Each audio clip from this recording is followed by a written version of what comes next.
Ladies and gentlemen, welcome to another episode of Posts and Pints. My name is Matt. This is going to be episode 32. With me, as always, I have Kyle, Dre, and behind the scenes, we do have Alex. A lot happened in the past week since the last time us four have stared at each other through webcams because I'm not allowed to be in the same room as you people. I don't want to be in the same room as you people. Well, you know what? How do we stand on that mustache being within school range, though? It's not legally allowed. Okay, I just wanted to confirm that. No, I mean, hey, I guess then maybe doing this on Skype is the best idea. Ladies and gentlemen, there's only one Sasha question. We had some soccer games, but we did have some controversy as well, whether it was an owner running his mouth when he shouldn't have, and the entire sports world taking a stand together. Before we get to all that, gentlemen, what are we drinking this evening? I'm going to start it off, Dre, just because I got things to do. I am rocking the blueberry lemonade Crook and Marker. I think hands down out of the 74 flavors this company makes, I'm making that number up. This is the best one. And I'm sure Matt also agrees, since he's usually drinks the other one in the case every time I bring him over. The couch, cool. The couch is never far when I'm drinking. So Dre, what are you drinking? I am continuing the 6-pack I have downstairs of Heineken, so that's what I got today. Some good old Dutch beer. And Kyle? In typical fashion, kind of like Seattle's play style this year. If it's not broke, don't fix it. I'm drinking PBR. It seems like we're going for the regular crowd favorite options, as I am going for a Guinness this evening, boys and girls. Can't go wrong with a Guinness. Okay, so the entire sports world on August 26th, which was a Wednesday, the entire sports world decided to take a stand. And I think the most beautiful part was this wasn't league driven. This was from the players, by the players, for the players. The entire world took a step back and decided to play no sports that day over the police attack on Jacob Blake. Unfortunately, Orlando and Nashville's game has already started and did not get the information from the rest of the players, as the rest of the league and 5 other games in the MLS were postponed. Those games included Dallas versus Colorado, Miami versus Atlanta, San Jose versus Portland, and the Los Angeles Galaxy versus Seattle. All holdouts and strikes were led by the players, which I think is actually really, really touching and really beautiful that this wasn't something that the league tried putting together. This was something... Even though the league did briefly try and take credit, but let's face it, nobody for 1 second believed that the people kicking out fans for wearing iron fronts was in charge of this. You couldn't have really said that much better. The one thing I do appreciate, though, is that the MLS at least joined in with what the players were doing. I feel like the MLS could have turned around and done some really messed up things. They could have turned around and said that the players shouldn't have done that. We're not really going to discuss this part. I just think that the league did everything the league needed to do, but overall I'm really happy with what the players decided to do.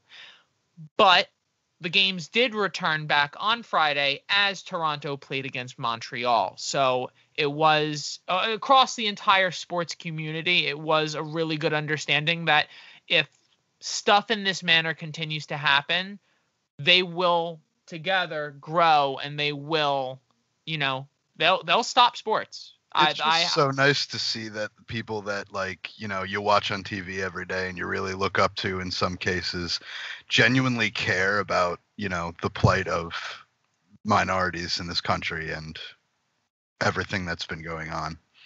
And I think it's just, in many past decades, people with this platform decided not to step up when they should have stepped up. And you're seeing sports athletes across all sports, not just soccer, not just basketball, baseball, hockey. It doesn't matter. They're using this platform and they're using it for good, which I think is the most important thing that you can do. Unless you're a dinosaur that plays midfield for the U.S. men's national team. On that note, unfortunately, not everyone in the MLS agreed with what the players were doing.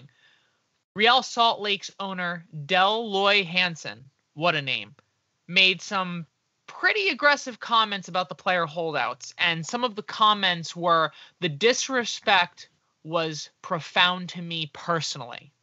They clearly supported a national issue, but it was very apparent that they didn't support our local community. Our fans were coming back to the stadiums, and now we're going to have to send the fans home, and I'm going to have to relieve, basically fire, 40 to 50 people within the RSL family because they are not playing games at home because they're sending the crowd away. And he had a couple more very choice words to say, but we're going to basically dive in with the fact that not only did most of the players, but most of the other owners and people along the MLS board were not very happy with what he had to say, including players such as Jose Altidore, who was ready to buy the team the second those comments were made because he knew he would be forced to sell. Since those comments have been made, he has stepped down and taken a leave of absence from the team. But after recent reports is that he will be forced to sell not only RSL, but all affiliate clubs with RSL. Gentlemen, I'm going to start with Dre. What are your thoughts on everything that's happened, not only with his comments, but the actions that the MLS have taken going forward? So his comments are his comments. They're unfortunate in that that's how he feels. They're a bit tone deaf, especially with what's happening with the world today, especially in America and internationally as well. Listen, the man's allowed to have his opinion. I don't agree with it, but what I took away from all this is that I guess I might give a tip of the hat to the MLS here is the system worked. Within 3 or 4 days of these comments, he stepped down and the team is already for sale and is close to getting a buyer. So if there's one thing I could say is it looked like whatever backlash he got, whatever system MLS had in place kind of worked, because from the beginning of when he said these insensitive comments to where we are today has only been a couple of days, and he's already on his way out. So I'm not going to miss him. And Kyle, I know you had a couple comments that you wanted to add on this as well. I'm going to go a little bit of the angrier route on this one. First things first, anybody who maybe is an RSL fan or knows how to work the Google machine can figure out this man has a history of terrible racist comments, racist impressions in the locker room. You can find any of those for anybody that's come forward and said something. Let's not pretend that this dude is laying off 40 to 50 people because because he lost ticket sales from a barely capacity crowd. This dude is a racist fucking piece of shit that's just putting his own wallet in front of, and his own racist ideals in front of people's lives. And I think that, quite frankly, it's disgusting. I don't know how much more else to say besides, like, the league already mandated nobody's going to be punished or fined. Nobody should be punished or fined. I think if you disagree with that, you're out of your mind. I think that RSL, from the staff down to the fans, should not have to support a club knowing that a scumbag like this runs it. And I'm very, very proud of the MLS for stepping up and making sure that not only is he going to sell, but this is going to run smoothly in the entire transitional period and nobody has to worry about a thing. And I'm going to take away something Dre said. This has happened extremely fast. This wasn't allowed to linger. These comments weren't allowed to ferment to the point where it would have gone a couple weeks to a month before action was taken. Then again, look what happened with the Clippers. Neither was that. And you know what? Adam Silver, the commissioner of the NBA, he's regarded as one of the best commissioners in pro sports because he doesn't let shit like this last. And I appreciate Don Garber more today than I ever had before for leading this. His decision was not easy either. To remove an owner or to force a team to be sold cannot be an easy process. But I appreciate the fact that he's at least stirred the pot and he's made this become reality. And exactly like Kyle said, if you Google this guy, Dell Loy Hansen, some of the things that he's done at team banquets, watch parties, and even during games with private company, some of the racially charged things he said to people is absolutely ridiculous. And I can't believe he's even been allowed to own the team this long. But the thing that really, like, all of his comments really kill me. But this is right now during still a pandemic era where people need these paychecks now more than ever because money's tighter now more than ever. And you're publicly going to come out and say on national television that you're going to let 50 people go, 50 people during a pandemic era. Arsenal Soccer Club, Arsenal Football Club is still getting flack for firing, making the players take a 10% pay cut and still firing 50 plus people. Do you really think that this is going to be something that's going to be allowed to continue? Overall, I'm extremely happy with the way everything's happened and how quickly it's happened. I'm hoping in a few days we're going to get the confirmation that RSL will no longer be within possession of Mr. Hansen, scumbag. I'm just happy that we're going to stop pretending like capitalism and money gives you a right to have shitty opinions and like it's just that it's an opinion. You're going to own a team. Yeah, you have money. I don't think that you have every right to step into the public eye and be a shitty person. Dre, do you have any comments before we move on? Good on Don Garber for doing the right thing for once, No, and you know what? That's exactly it. But the beautiful thing was that we didn't have to think about this and it didn't have to simmer for too long. We got to watch some actual live soccer this week. The MLS action kicked back off on Friday, but we got probably one of the biggest surprises of the year. I mean, Orlando definitely shook off the shaky start that they had last week, and Orlando got their first ever victory against rival Atlanta United. And, I mean, guys, it was an absolutely incredible game. We started off with Dre last time. So, Kyle, what did we think? All right. I'm going to start by prefacing this from the Atlanta side because I'm sure, I don't know about you guys, most of my talking points will be about Orlando. Atlanta losing this game did not mean that they are any worse off. Their offense was firing just as hard as it did last week. A lot of them only scoring one goal was Pedro Gallese basically stood on his head. Brooks Lennon was practically robbed of a goal. So, when your keeper's that on, there's not much you can do. This whole game was mostly Orlando for me. Like, we saw how they looked against Portland on the set pieces. They managed to completely turn that around. Urso scored his goal off of a corner kick. Prey and Carlos both had pretty great chances to score off of set pieces. Orlando's usually the team also that comes into games and they control the pace of the game and they control possession. They did an amazing job at changing their play style and going for the counterattack. And I think Daryl Dike was one of the keys to that. He was just able to hold the ball and take pressure off in key situations and get it to where it needed to go. No, I mean, I'm telling you right now, if I didn't watch the game, Kyle just gave me a great play-by-play.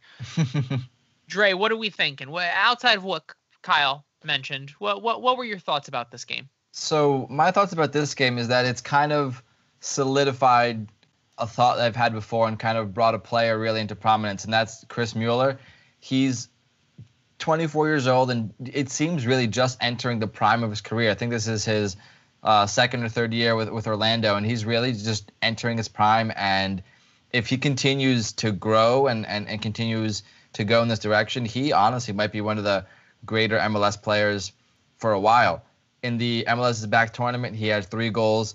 In the 4 or 5 games in the regular season, he has 3 goals, 2 assists. So he really is just popping off, playing super well. And on top of, having the superstar power in Nani on that team, regularly providing a goal a game or a goal every other game, this is a really, really good player and a player that is consistent for Orlando. So I think that is also factoring to their success. And it showed in this game. He got an assist on Urso's goal. He got a goal himself. And, him and Nani continue to play this well. Orlando's definitely surprising me in a far cry from where I thought they were, 10 episodes ago. So that's my great takeaway from this match is Chris Mueller. I was going to ask Alex if he can research if 2020 means the world's coming to an end, because if Orlando's beating Atlanta, I need clarification. I need medication. And oh no, I'm getting the confirmation from Alex that the world is coming to an end. I'm so glad I haven't bought a house yet. 2 things to add before we move on. I also want to add in another name, Oscar Pereira. Oscar Pereira did an amazing job just coming on and doing his job, and a lot of starters were able to get some rest because of the game he played. And number 2, just congrats to Orlando for their first win, and in Mercedes-Benz, of all places. You almost wish there was a crowd there, because you do. A wise man named Bradley Wright Phillips once said, "Do you know how beautiful it is to play in a stadium like Mercedes-Benz? But do you know what's even more beautiful? Having them all go real quiet." It's great. The following game, Red Bull lost 3-1. We don't talk about that, Matt. We don't talk about that. Well, we got to talk about both What sides. game was that? I don't remember a 3-1 Atlanta Red Bull. One quick question, because you guys nailed it on the point. Atlanta dominated all this ball, but Orlando took advantage of all the opportunities that Atlanta provided. Brad Guzan is continuing to have an absolutely horrible year. But guys, he was completely removed from 2 plays. He was a non-issue on 2 of those goals. But as Dre said, Chris Mueller, he's only 24 years old, American, right winger. I'm sorry, guys. Should we not be talking about this guy for the U.S. national team? If he stays, A, absolutely yes. But B, if he stays in MLS, Shep Messing talking about how Robles could do it better. God, I don't know. If Mueller stays in the MLS compared to getting bought out and going to Europe or whatever, I think he can kind of be along that same category as like a Valeri, or like a player that's good to great in the MLS. And if he plays out his career here, he could be good to great in this league. Internationally, it's always taking a risk. You never know. But at 24 years old, you might have a small window you could still go to Europe. Aaron Long tried it. We saw how that went. But if he stays here, man, he could be that important clutch player like a Valeri. You just never know anymore. Weston McKennie to Juve, stuff like that. You never know. Breaking news, Chris Mueller is on his way to Werder Bremen. Oh, that's a tough call. You hate to see it happen. Yikes. That is a Post and Pint fake news report. He's not leaving. Guys, I really hope you brewed an extra strong cup of coffee to stay up late on Saturday night, because you needed to stay up for every last minute of the Portland Real Salt Lake game. Because my goodness, could you imagine having a 4-2 lead going into the 90th minute and then the final be 4-4? Portland, what did you do? We started with, who did we start with last time? Did we start with Kyle or Dre? Last time was Kyle. All right, so Dre, I'm sorry. I mean, you want to talk about the nail biters of nail biters. I don't have nails anymore, so. No, these are the kind of games that you really just watch the sport for. These are the games that make you enjoy soccer. People are like, oh, the sport's boring. I don't know what's happening. No, this is the game. A 4-4 banger, back and forth, back and forth, back and forth, goal for goal, shot for shot. Like, this is what you want to see. And then you got to love the drama of 2 90th minute goals. I mean, that just gets your heart pumping. No, there's no 2 ways about it. 2 90th minute goals from Real Salt Lake to clinch 1 point, to get something out of the game after being down. It's just an exciting game through and through. And honestly, personally, I just love late scoring games because they just make me love the game even more. And Kyle, I mean, Dre kind of laid the storyline, but what were you thinking? Well, I'm kind of mirroring a lot of what head coach Giovanni Savarese said. I don't see any reason why scoring 4 points in a game shouldn't bring you 3 points, let alone being up 4-2 going into the 90th minute. It's just embarrassing. And I think we saw a little bit more of it from Portland last game against Seattle. You just can't fall apart and get complacent. A win is not a win until the final whistle is sounded, and you just can't get complacent and If fall this apart game, like that. if this game was live, imagine all the RSL fans who, after that 85th minute goal from Moore, were like, ah, fuck it, we're out, we're leaving the stadium, let's beat the traffic, and then they fucking check their phones in the parking lot, like, wait, what the fuck just happened? You'd be pissed. So If I was an you know. RSL fan, I'd probably still be sitting on my couch with that channel on, just in shock. I don't think I would have moved since then. A couple major storylines I want to take away from this is, first of all, number one, Sebastian Blanco gets another goal and another assist. I have to assume he's got to be leading that MVP race. I mean, he had an absolutely incredible start to the season. His MLS is back tournament, he got the MVP, and we're back into the regular season, and this guy has not stopped. But I want to give a shout out to one person and one person only from this game. Sam Johnson. You've never heard of him. Neither have I. Not until I watched this game. The reason why is he gets subbed on in the 81st minute. Less than 20 seconds into the game, he gets a yellow card. And then in the 90th minute, he scores the game-tying goal. That's what dreams are made of with that score line. In 9 minutes, gets a yellow card and the game-tying goal in extra time. I would just be more disappointed on a Portland standpoint. Portland is known for their incredible defense, and to give up the late goals that they gave up against an RSL team, it's got to be really, really disappointing. And then my final point on it, I actually want to give a huge shout out to RSL.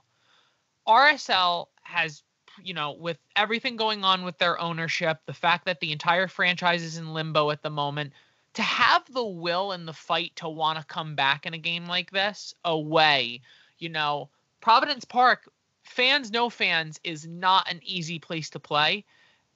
You got to give them credit where credit's due. And you know what? I give my hat off to RSL, and I just feel like it's an opportunity wasted for Portland. So speaking of disappointing result, My social life?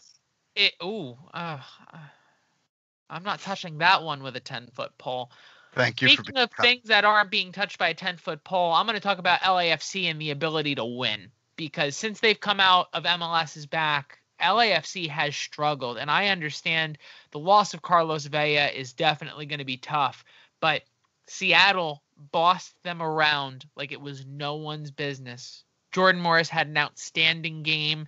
And it seems that Seattle is the Seattle we all thought they were. Kyle, are we going to expect more of this from Seattle, or did LAFC just not show up?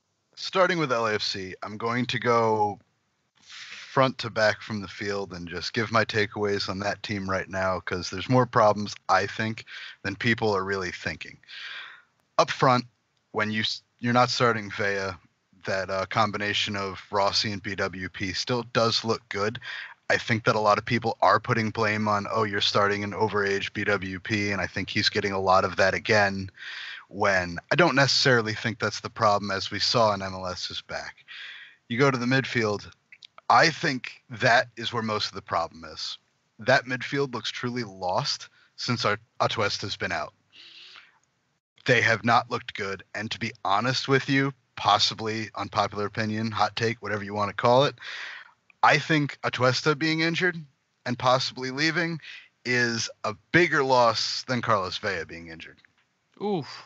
The former MVP? I mean, that's hard to say. We got Latif Blessing and Kay on there. Those are solid players. Yes, but they've looked they can't keep pace. They can't control the ball. It hasn't been good since he's been gone. I have to admit, yes, it's only been a couple games, but it's getting worse. And then you're looking at the back. I think I know me and Matt had a conversation about this at the beginning of the year. They seemingly did nothing to replace Mr. Zimmerman going to Nashville. Without him, that back four, in theory, still looks pretty okay, except for the problem that they play very much like Liverpool. They play very high, and they play very fast. The problem is they're not solid enough or fast enough to play that way, and teams like Seattle definitely made that apparent. And on the other side, I don't know. It's just a story of Seattle being Seattle. Ruidiaz is in MVP form. Morris, long ball from Lodiero just completely blanked the keeper. Just no chance. Starts the counterattack, hits, they get the ball back, and Paolo right back to him. Boom, again. Within a minute. 50th minute, it's 3-0. You're not stopping Seattle right now. And I mean, Dre, he basically broke everything down in grand detail. You got anything you want to add to this? Yeah, it's kind of seeming like when LAFC has Villa, they're like dangerous. They really are. And I'm kind of curious to see how they play when he gets back, because that'll kind of tell me whether the issue is they don't play well without Villa or if it's something else. Because first 2 games of the season, Villa plays a full 90, gets a goal in each game. And obviously we also had that banger against Philadelphia. And he's played. Came off and you had BWP getting a goal in each game. Yeah. And then he doesn't go to the bubble. He doesn't go to any of that. So I don't know, if that affected his match fitness or anything like that. Gets injured. He's out till, October, September, something like that. That one game against LA, he only played 57 minutes, which I mentioned last time around was I thought that was very weird to not give him a full 90. And, when he does play a full 90, I think LA plays better. And they haven't played him a full 90 since March, which is weird. Maybe when he gets back, they'll play better. Maybe they're one of those teams that relies on that star player to rescue them, kind of how early in the tournament Nani was rescuing Orlando City. Maybe that's kind of what LAFC needs right now, but their knight in shining armor is sitting on the couch resting. So people want to wonder what Barcelona is going to look like after Messi leaves, and I have to assume if you're watching LAFC without Carlos Vela, I have to assume it's going to be about the same picture. You're going to have a bunch of really great role players and a couple stars, but they're going to look for the killer on the lineup. In every single lineup, every successful lineup in history, there's a killer. There's a guy who, hey, we're going to give him the ball, and you know what? He's just going to do wonderful things with it. And for the past year or so, LAFC has been banking on Carlos Vela being that guy.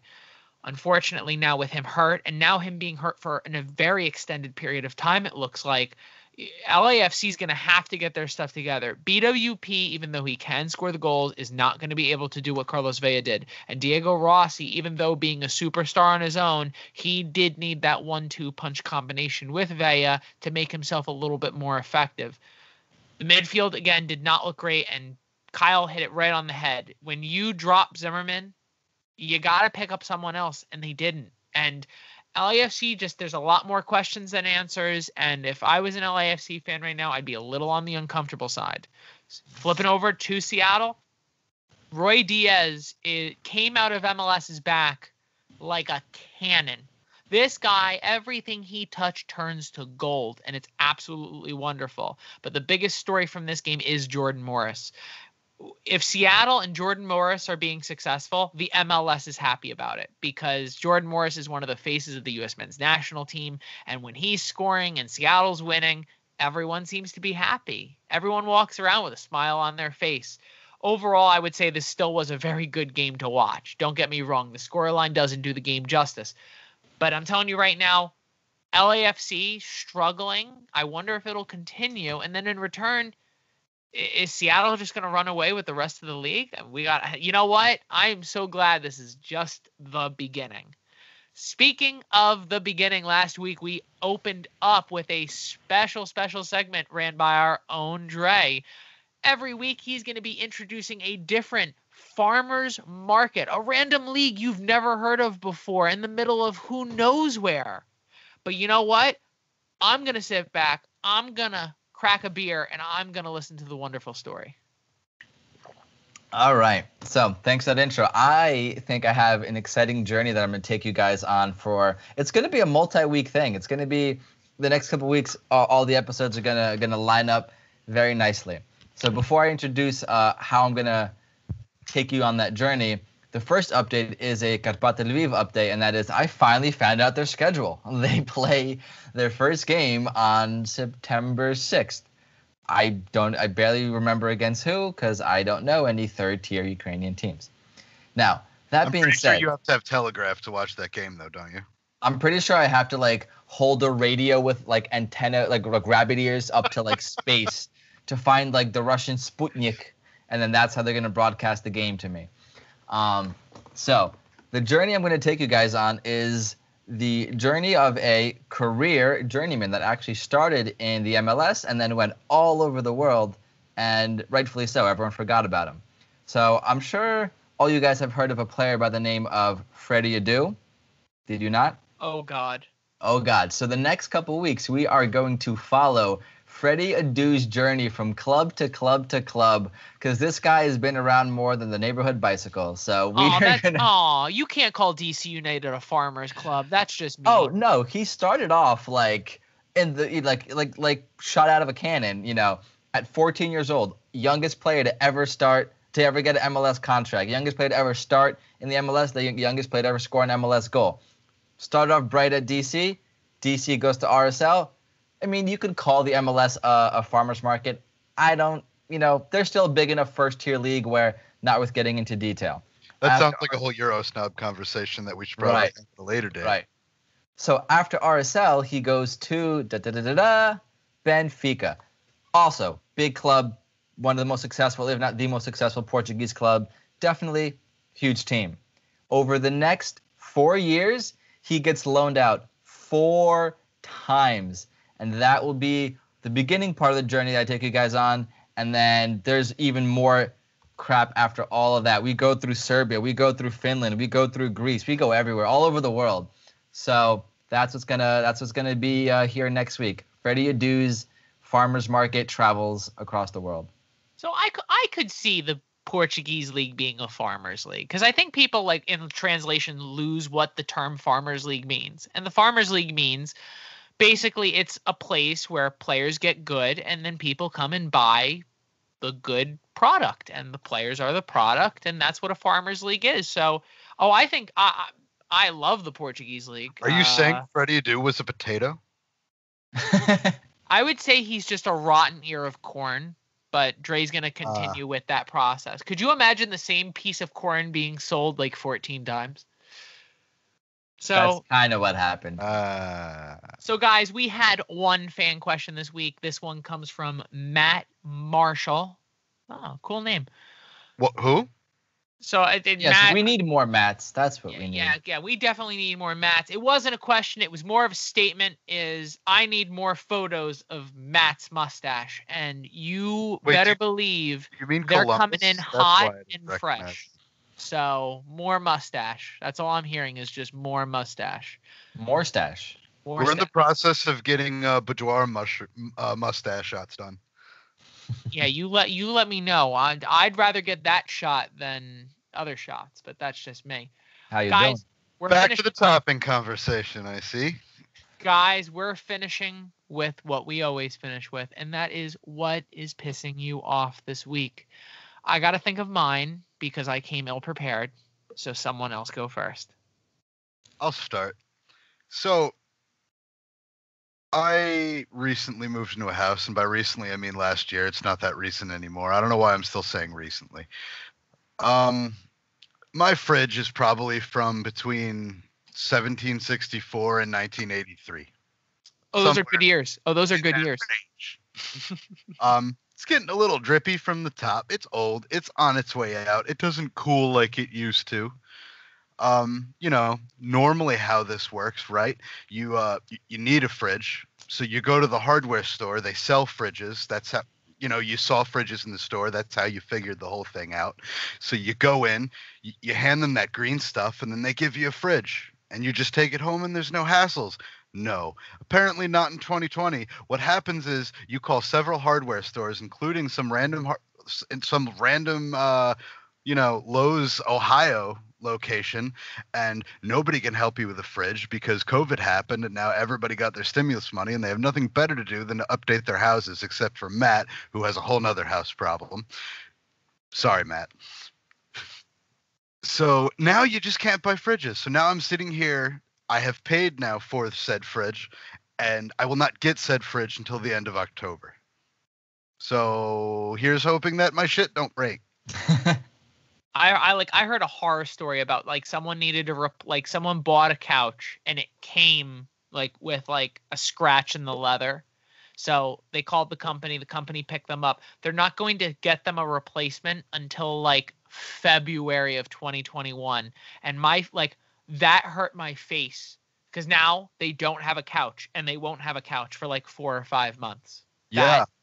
It happened to a friend of mine. My friends just moved in Forked River, and they ordered a couch when they moved in. And in the meantime, they're using like, those dining trays and like foldable chairs, and the couch is being ordered and coming. And they've been using said setup for 4 months. Gotta love it. Love it. Alex, Dre, any one of you gentlemen want to go next? Mine's not as severe as most people. Mine is I'm out of these Cook and Marker lemonades. Oh guys. no. That's a big first world problem. I'll let you know that. I'm out of booze. I mean, I have like Jameson's, but I'm out of these, which are delicious and can be drank at any time of the day. It's just a shame. The best part of waking up is Folgers in your cup. It is booze. Wait, what? Oh god. So Dre, what's pissing you off in this wonderful world of ours? So I think at this point everyone on this podcast knows, but I did recently get engaged, so What? Game over. Wait, you're dating someone? Apparently, I don't know. Kyle, Alex, did you hear about this? I didn't hear about this. I thought he was still trying to find a mattress from 20 years ago. I had no idea.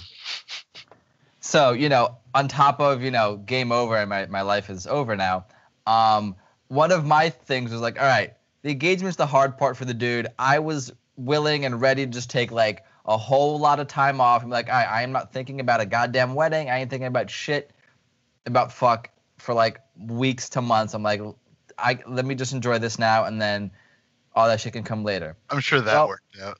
Oh, that worked out so wonderfully to where I spent, 8 hours on Sunday doing wedding planning, and I'm like, I remember categorically telling myself I wasn't going to do this, and then here I am doing this. So that's what's pissing me off this week. And it's only just started. Yeah. Wait until the mental breakdown comes. Yeah. Wait until you're married. It gets a whole lot better. Oh, yeah. Yeah. All right. I got what's pissing me off. Basically the state of New Jersey opening up dining, like indoor dining at 25% capacity. Like, you see how the South is handling it, and they have like COVID cases jumping up like 1,000% every day. And I like how New Jersey saw that and went, it's okay, we'll be fine. And like now it's indoor dining, but the way you just see how people are carrying themselves, it's like, okay, we could just go back to being normal. A couple of us walked down by we were in Long LBI this weekend, and we were walking blocks away from the beach. Alex, Kyle, did you see one other human being besides us wearing masks? Nope. It was almost as if like if you weren't waiting in line for like ice cream or something, you didn't need to wear it. It was really weird. Yeah, no. So I just hate the fact that it's casual now. COVID's not a thing, and everyone can just go back. It's fine. It's fine. Everything's good. Everything's fine. I hate people. There you go. That's it. I hate people. Okay, yep. We're wrapping this up because I can go on like another 45-minute rant about that. I miss my donkey. Oh, wow. Ooh, tough call, bro. All right, guys. Well, that basically brings us to the end of episode 32. Yeah, we're doing stuff, guys. And speaking of stuff we're doing, as I mentioned last week, we have officially created and established our Patreon account. You get to see everything we do from behind the scenes and a whole lot more. We have tiers that start at just $5. And I'm letting you know right now, maybe you sign up, maybe we hook you up with some stickers and maybe some coasters. Hey, you make it worthwhile for us, we'll make it worthwhile for you. But you get to be one of the first, because it's just established, you could be one of the first people to see what we do behind the scenes. And I'm telling you right now, just getting to where we are at this moment was about 14 minutes of nonsense that you definitely want to be a part of. From Alex, Dre, and Kyle, This is episode 32, guys. I will see you all next week. A lot of MLS action going on. We have way too many fucking games to cover, and I absolutely love it. So everyone say bye to the pretty people. Bye. Bye. Please let me die. What's up, everybody? It's Dre, and thanks for listening to another episode of Posts and Pints. We appreciate the support. Make sure to like, comment, and subscribe on Instagram, Facebook, and Twitter. All of our social media is at Posts and Pints. We are also launching soon a Patreon, so definitely check that out to support us. Make sure you tell your family or friends to support us. Remember, the banter is free, and the wet-ass P word is not included. Cheers.